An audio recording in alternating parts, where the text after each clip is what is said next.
With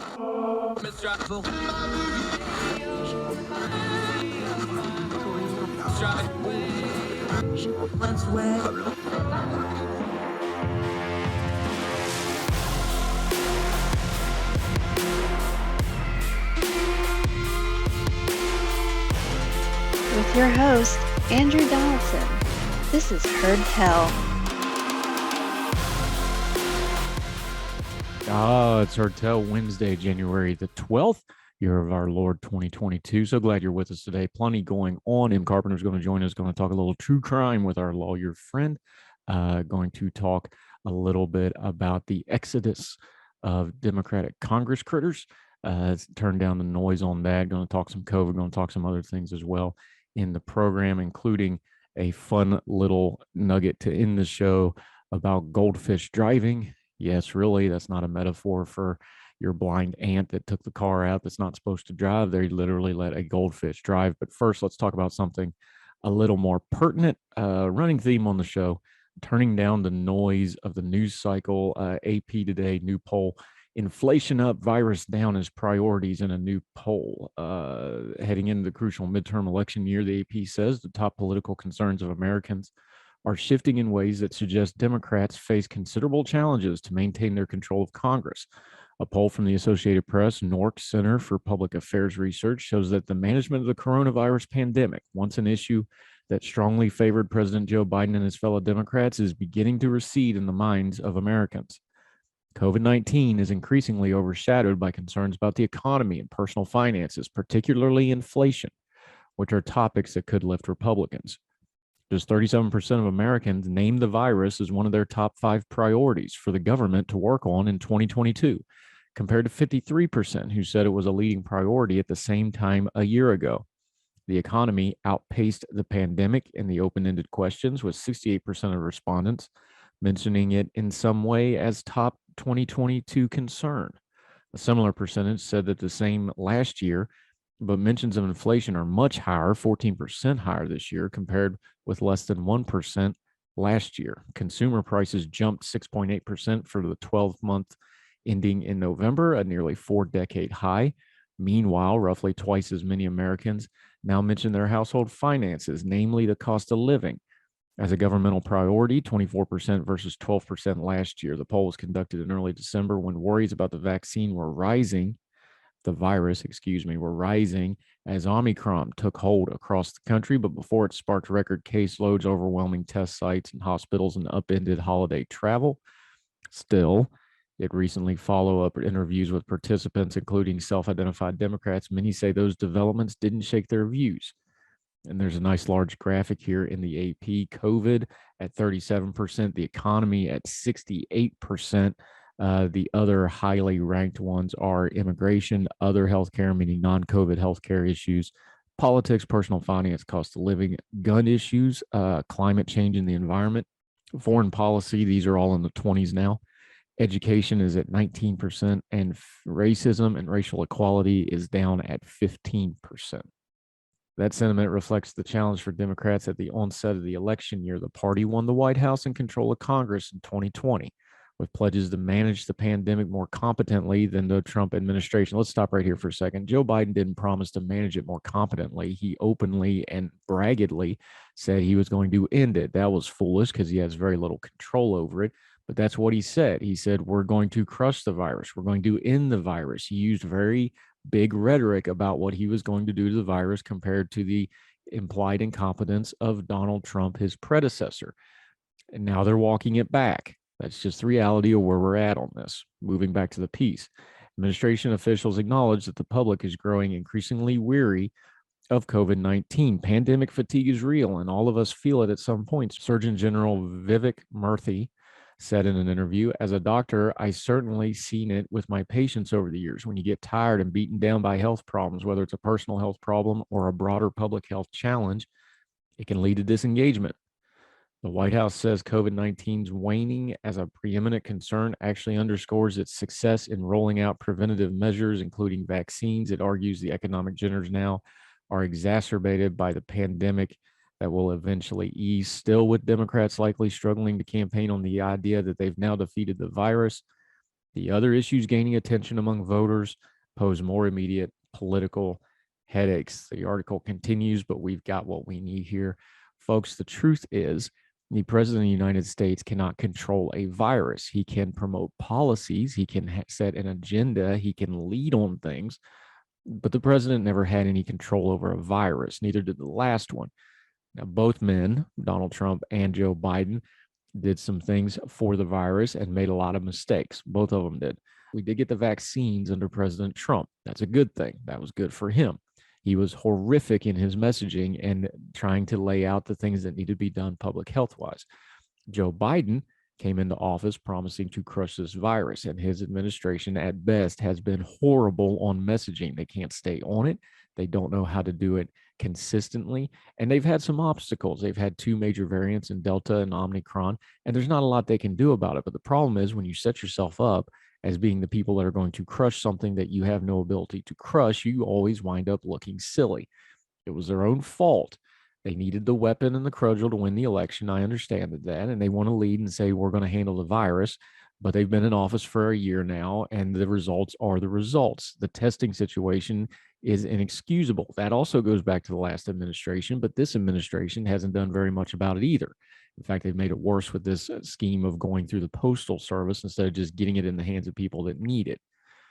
The problem with Omicron and the problem with Delta and the problem with the coronavirus in general is there's no way to hide what you did with it.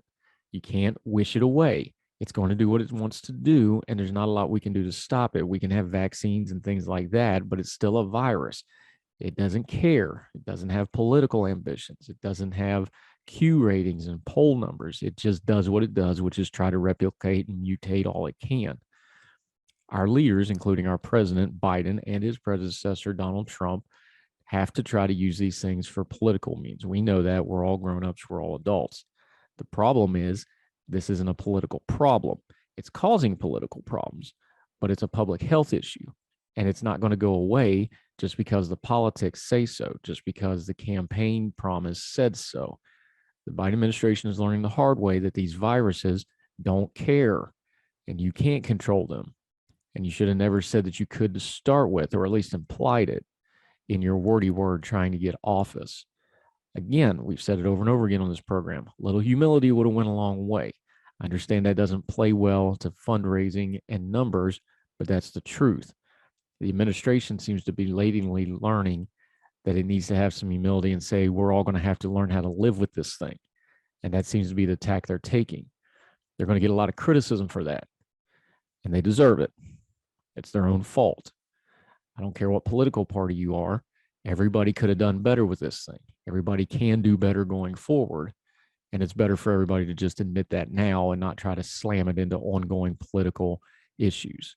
We're going into an election year. COVID's going to be, again, a political issue. It just is. That's how the world works. But we can do better of it, and we can demand better of it. And apparently there's enough pressure on the White House and the polling numbers they're seeing to understand that they better do something about the economy, because it's still the economy, stupid. And people are shook on the economy, even while they're still dealing with COVID-19. More Herd Tell coming up right after this. Now let me see you go off like a bomb.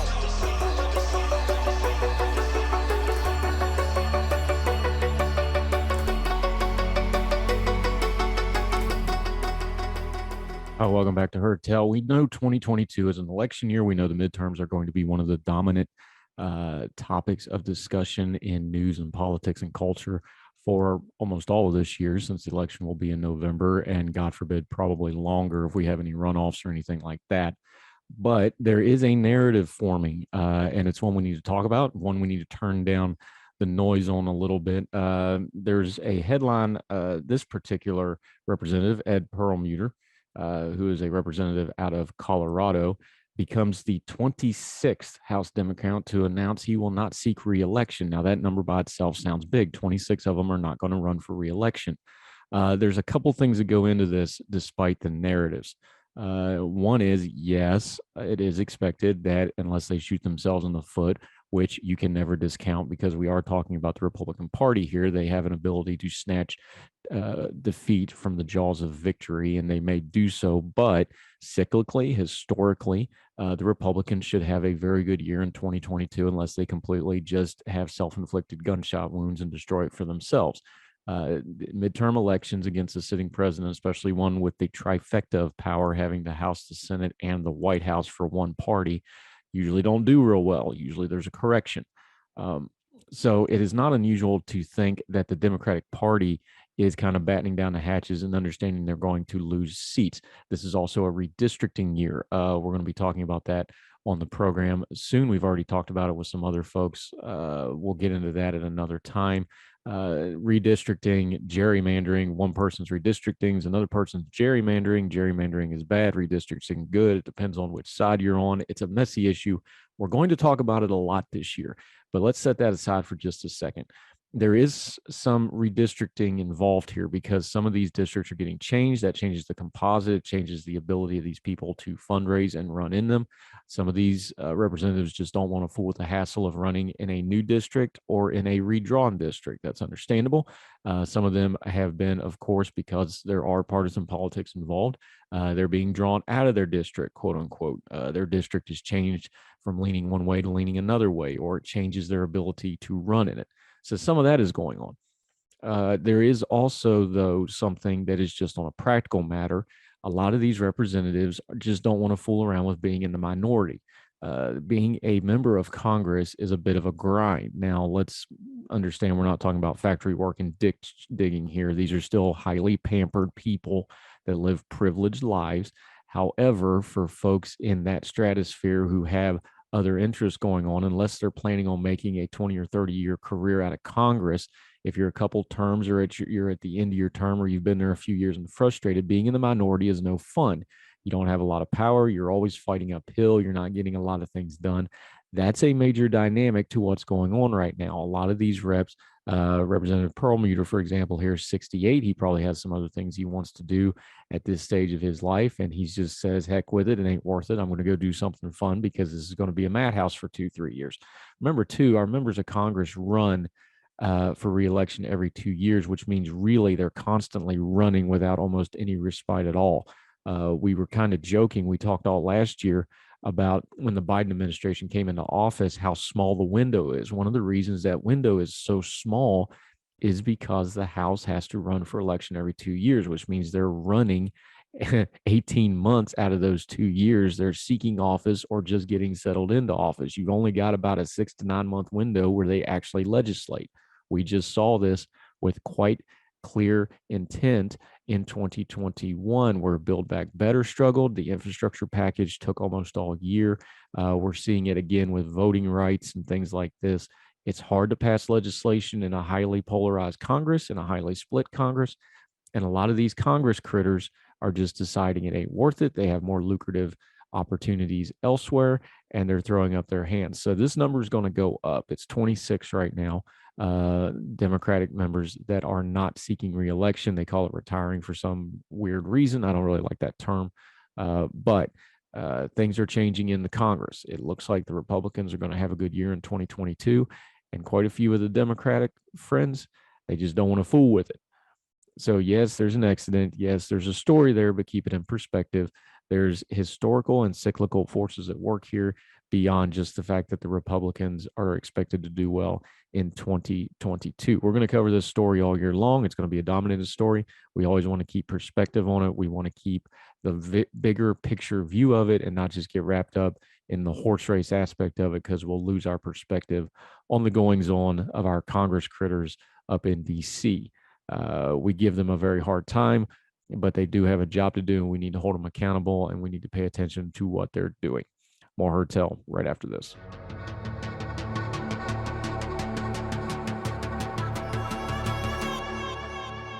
Heard Tell Show, welcome back. We're thrilled to have M. Carpenter, one of our regular, with us. Usually have her on for legal news and things like that, speaking lawyery things and big words that we don't understand, and she has to explain to us. Going to have a little bit more fun because her other passion is true crime stuff. And we seem to really be in a renaissance period with true crime stuff, don't we? Yes. Yep. It's great to be a true crime fan these days. Some of the ones that really jump out at you, because obviously there's all kinds of documentaries on the streaming services. Everybody has their favorite podcast, things like this, but you are also an attorney. You've been a prosecutor. You've actually investigated crimes. You know more about this than the average viewer does. Which ones really jump out at you as quality true crime programs? I I prefer podcasts mostly these days. Just fits in better with my time because I can listen while I'm cleaning or cooking, and there are a few good ones. Depends on your view of things. A lot of people don't want to have comedy mixed in with their true crime. They find it disrespectful, and that's understandable. But there are a few that are sort of funny podcasts that I enjoy. My favorite murder is one of them. Another that I enjoy is called Sinisterhood. One of the hosts of Sinisterhood is also an attorney, and she's also a stand-up comedian. Her and her co-host. So there's some comedy in there, but she's also knowledgeable, and she does a good job of explaining quirks in the law that a lot of podcasts don't have the knowledge to explain. So they just kind of skirt around them or say, "What's up with that?" or "Why is that? Why are they doing that?" Where she can explain that, but there's a little humor in there, and I like that. Another one of the first podcasts of true crime that I listened to is called Generation Y, WHY, and it's not so much funny as serious, but they're very respectful, and they do a good job of finding the real facts of the case and not just the media speculation. They do their own research, so I prefer those. Um, on TV, you know, Forensic Files is a longtime favorite of mine. It seems to always be on, and I always joke when I go travel somewhere, if I'm alone in a hotel room, I can turn my TV on at any time and find Forensic Files, and so that's one of my favorite go-tos. And there's some good sort of one-off mini series that come up on Netflix that are worth watching, and it really runs the gamut from complete exploitive crap to good quality shows. So I'll watch any of it, really. Well, with that high standard in mind, but what is it about true crime? Because we've always had a fascination with it, just as human beings. Of course, with technology now, we can all kind of get a la carte whatever we want. What is it about true crime that always fascinates people so much? What is it that do you think? Obviously, you're a big fan of the genre, but when you try to discuss this with other people that maybe aren't a fan of it, what do you think it is about the human experience that they just get sucked into these true crime stories? I think it fascinates a lot of people to realize just how terrible one person can be to another. It's outside of most of our experience to imagine the terrible things that happen to people. And so I think it's just sort of the curiosity of people who are among us, but so unlike us. Um, my true crime interest goes back to my childhood, and I remember hearing about Ted Bundy.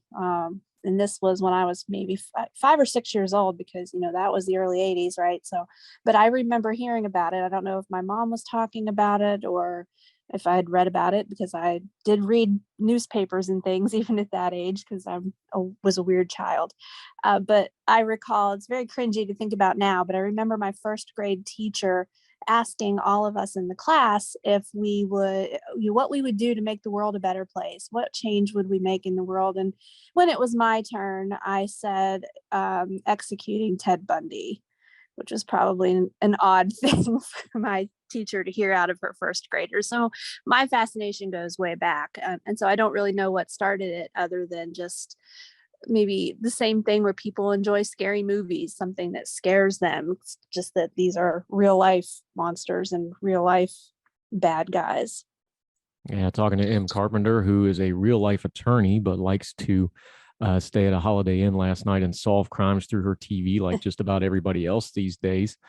Um, we've talked about, and it's been kind of a thing for the last, I guess 15 years or so, but attorneys and legal experts have talked about the CSI effect, how that is affected when they go to Right. pool juries and things like this. That sometimes these shows can have a negative effect because they think, well, everything can be solved by DNA, or you always have a clear-cut motive. These sorts of things. Do you think this is a positive or a negative? This current wave of true crime. Do you think it's improving overall knowledge of the criminal justice process, or do you think it's hurting?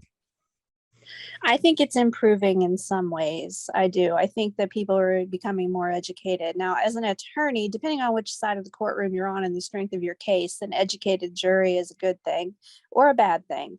If you have a weak case as a prosecutor, a smart jury is not a good thing for you. But the CSI effect, that's definitely real. People are waiting for that bombshell DNA testimony, the expert to come on and testify that the defendant's DNA was at the scene. And that happens quite a bit, but it doesn't happen in every case. So it can definitely be harmful. The jury has to understand that lack of DNA evidence does not mean this person is not guilty. Likewise, the presence of their DNA, depending on circumstances, doesn't necessarily mean anything. My DNA would be expected to be in my husband's car. So if he would turn up dead and they search the car, yeah, sure, they're going to find my DNA. That doesn't prove anything. So it's all in perspective. Every situation, it's up to the attorneys to do a good job of explaining that and arguing that to a jury. Yeah, talking to M. Carpenter. Let's take something that really well. Some of these cases go viral. We've talked about the cases that have shown up on viral podcasts or on viral shows, and then they debate, innocence or guilt or these things. And then there's ones like you've tried to cover, like the Clarksburg VA serial killer, that doesn't seem to get any traction at all, even though it seems to be an amazing story.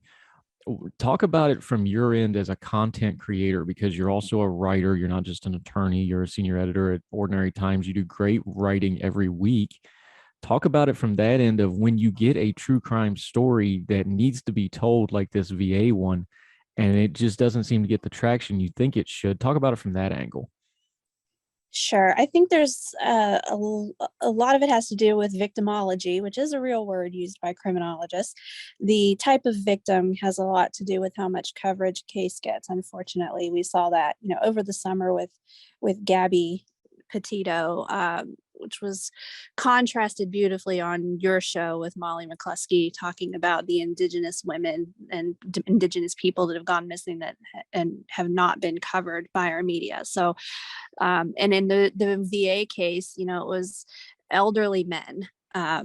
They were, some of them probably nearing the end of their lives. And so there's sort of I don't want to say meh, but that's kind of what some people maybe don't have interest in, that because it's sort of, it's not a young, attractive person with their entire life ahead of them, that, something you don't expect to a life you don't expect to end so soon. So it could be part of it. And then, of course, being an angel of death is a type of killer. That's a complete own category in and of itself that is not necessarily as interesting to some people because it lacks the blood and gore. I find it very interesting, the contrast between a caregiver and the exact opposite of that, becoming a murderer. So I think that the victim has a lot to do with it. Sometimes the perpetrator, there's a lot of fascination with the typical serial killer, the, out on the street, stranger danger type of serial killer that is actually pretty rare despite all of the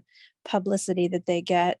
Those are obviously they get a lot of attention. I think they speak to a lot of fear that especially young women have. And women are, I believe, and I'm correct in saying, the majority of true crime fans by a lot. So yeah, I think it just depends. It's the things that capture our imagination because we can relate to them. And maybe a lot of us can't relate to 80-year-old men in a veterans hospital, or we don't relate to or know much about indigenous people. We do know the people who look like us or the people we see every day around us in our neighborhoods and our towns. And so when something happens to someone that we relate to, I think we pay more attention. Yeah, talking to him, Carpenter, about some true crime. We're going to get into some of those things with her as we continue on Her Tell right after this.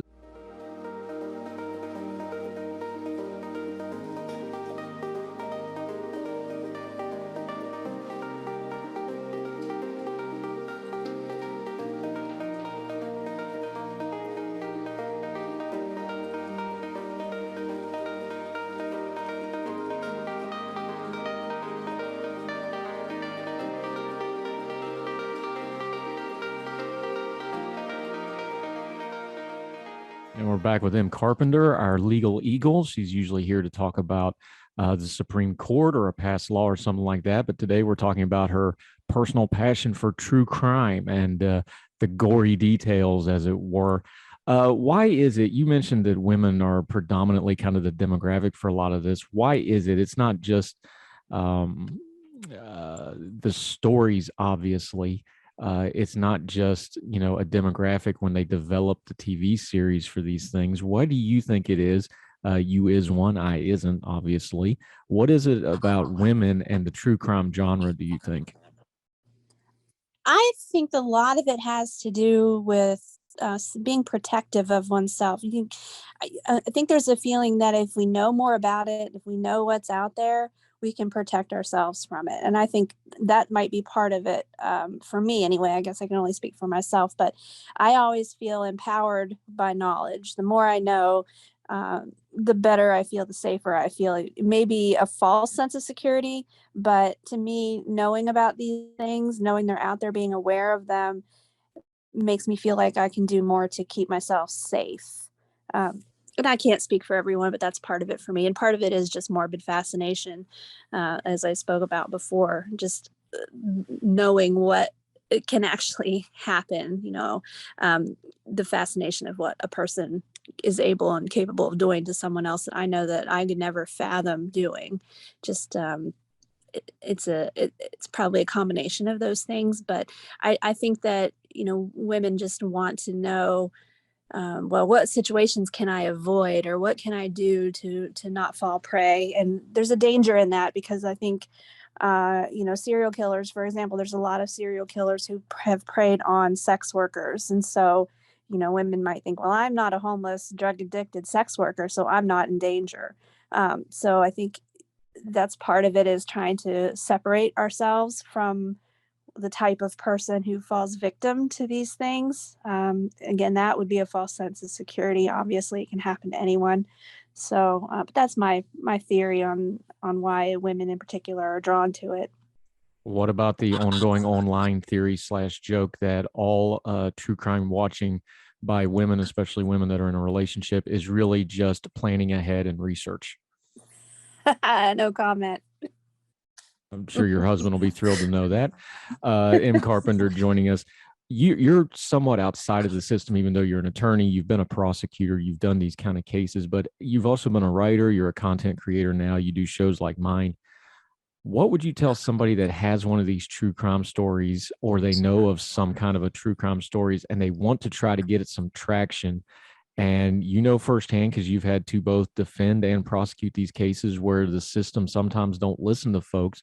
How would you tell them to use this new technology and use the ability of these hosts and all these online sleuths and these sorts of things to try to get their story out? Well, I would say just to get your story out however you can. Put it on your own blog, submit it to other blogs, submit it to Ordinary-Times. We can get it out there.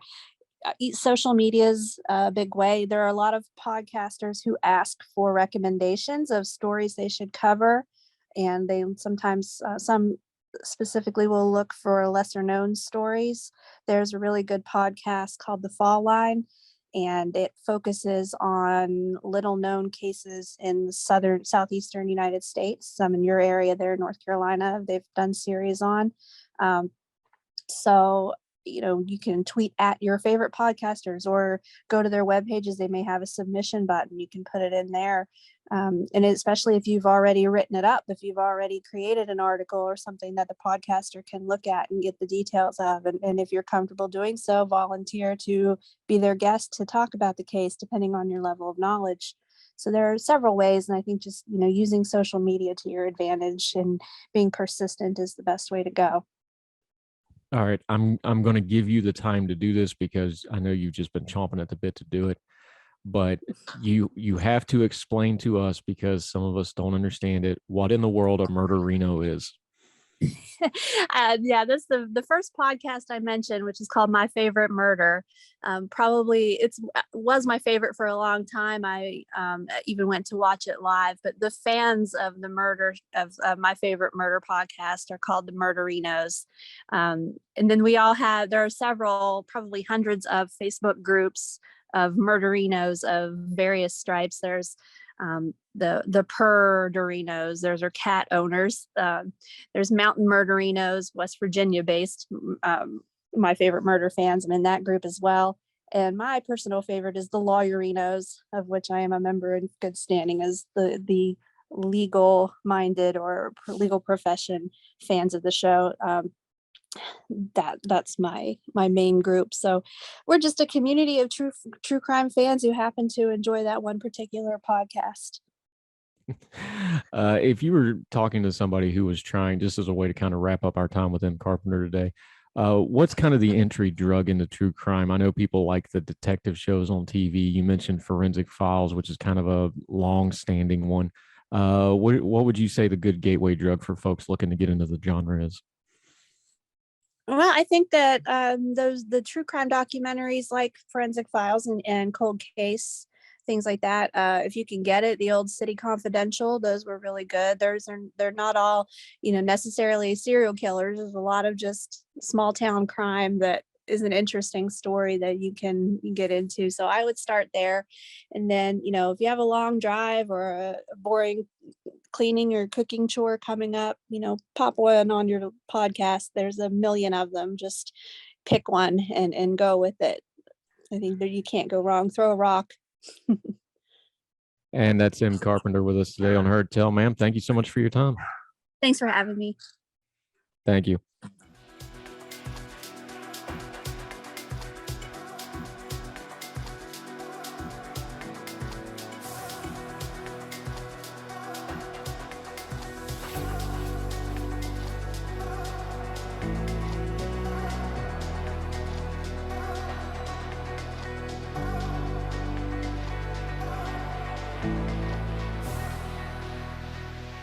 Back to Heard Tell. I'm Andrew Donaldson. Our interview with Morgan Stevens on Monday's program, and you can catch that on both the YouTube page and on all the podcasts if you want to go back and watch it in its entirety.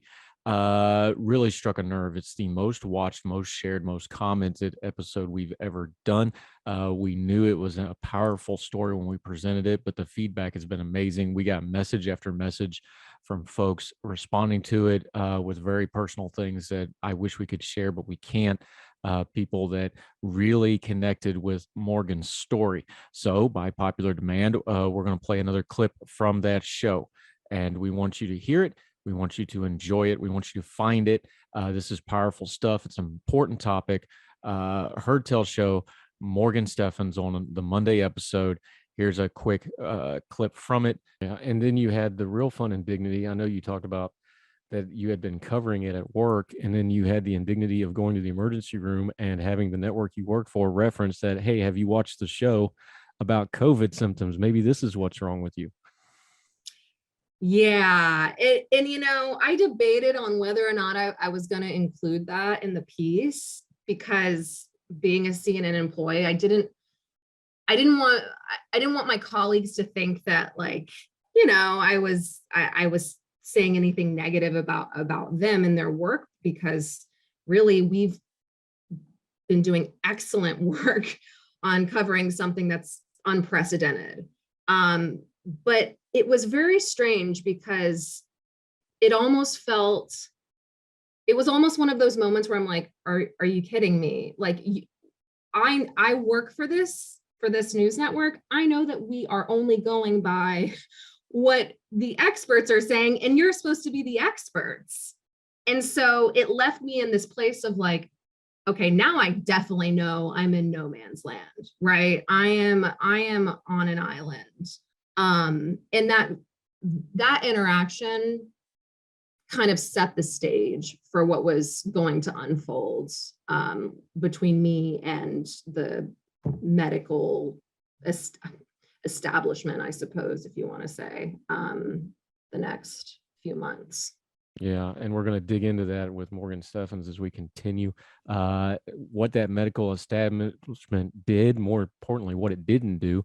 We're also going to talk about not just the physical effects, but the mental health effects that she struggled with. And then we're going to talk about her recent work on COVID that took her very far abroad trying to look for answers. So more with Morgan Steffens right after this.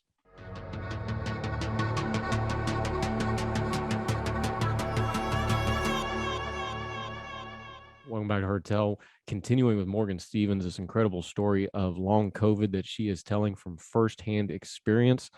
You called it no man's land. That sounds like a really good way to describe it because, like you said, when the experts don't know either, I've always told people from my own health thing, there's nothing scarier than a doctor looking at you and you know they don't know what to say. That's a humbling moment in life. You went through a very long process of just kind of fending for your own and caring for your own with just you and your family. And that went on for quite a while, didn't it? Yes, it did. It felt like it went on for about 3 months, but it felt like an eternity. Some good news here, not to make it all negative, but the power of modern technology in amongst this, though, you did find some help. You found online community like a lot of us do. You used some social media and you found other people.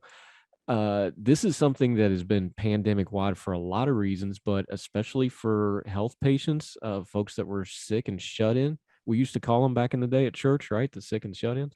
But this really was a lifeline to you, wasn't it? It was absolutely a lifeline.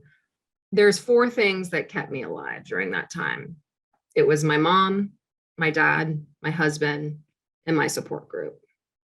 And I remember, there were times where my family, they were so devastated and kind of experiencing the trauma with me. And so they were processing it too. So having Body Politic, it's a support group that the platform is used through Slack. And so it's private, you have to be admitted to it. And so, there's different channels for different symptoms, like there's a neurological channel, there's a need to vent channel, there's a mental health channel. And so within those channels, people are kind of posting their own struggles or mentioning, hey, did you see this new study that came out? And there was not only this exchange of medical information through medical journals, recent research that had come out, but there was also something really special that took place is they actually started hosting a Zoom group. And that's really when things started to change for me, because as wonderful as it was to have that resource when I was sick early on, I didn't hop into the Zoom group until I'd say early January. And my symptoms had been pretty bad the whole month of December. And, hearing other real human voices on the other side and coming to a place essentially with strangers in such a vulnerable place in my life, the most vulnerable I think I've ever been. And immediately having them embrace me. And, a lot of these people were first waivers that were on this live Zoom group. And I'm so grateful. I mean, they had nobody, right? They had nobody telling them it's going to be okay when they were going through all of this, but they were able to tell me that. They were able to say, at one point I had shared with them that I was having some kind of scary thoughts. I shared in my piece that I had experienced some suicidal ideation, and it was really hard. For a good 2 months, it was really hard. It was a fight. And I remember sharing that with them And immediately they started telling me, you're not alone. Early on for me, I had those thoughts. They shared their stories with me. They made me feel like, yes, I wasn't alone in it, but also they provided the sense that it was going to get better. And no one else at that time could do that. Not even my family, as pivotal as they were in my recovery, they couldn't play that role because they were in it with me. The people and the dear friends now that they are dear, dear friends, they were able to provide that for me in a time when no one else could, not my doctors, not my family, not my industry. And I will never forget that. Yeah, and I've been pretty open with my own experiences with healthcare and how that triggered some mental health stuff with myself. I don't know that folks that haven't been chronically ill or had serious illness, just try to explain to them for a minute, because when you're sick, like really sick, like bedfast type sick, you have nothing to do but think. And you can only stare at the ceiling so much, and you can only whatever your physical ailment so much. And inevitably, with people in long-term care, we've got all the studies in the world, and COVID's probably going to prove to be the same. When you're just physically spent, your mind is susceptible.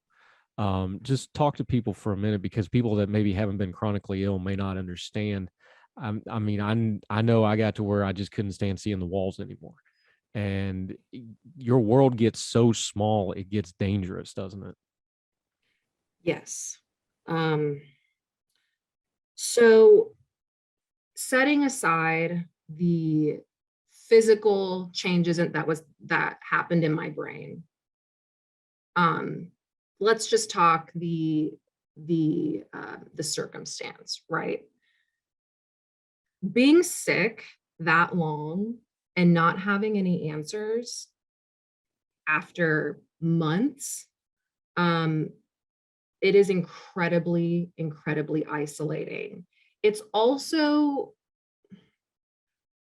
when you don't know if you're going to get better or if you're going to deteriorate until you can't make decisions for yourself, you go to a dark place because you start to think about quality of life. And you also,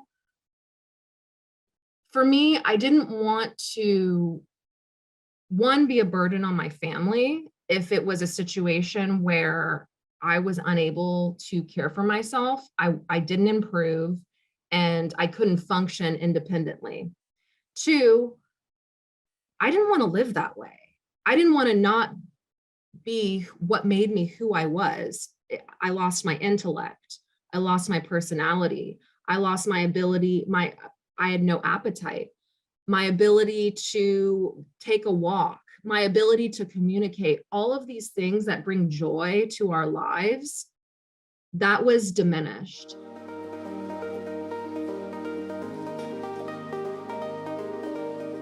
Welcome back to Heard Tell. We always try to end on a lighter note or a happier note. This is a little bit of a goofy scientific note, but I think it's interesting. Quoting from the Washington Post, Israeli researchers have taught a goldfish how to drive, according to a study that offers new insights into animals' ability to navigate even when they're literally fish out of water.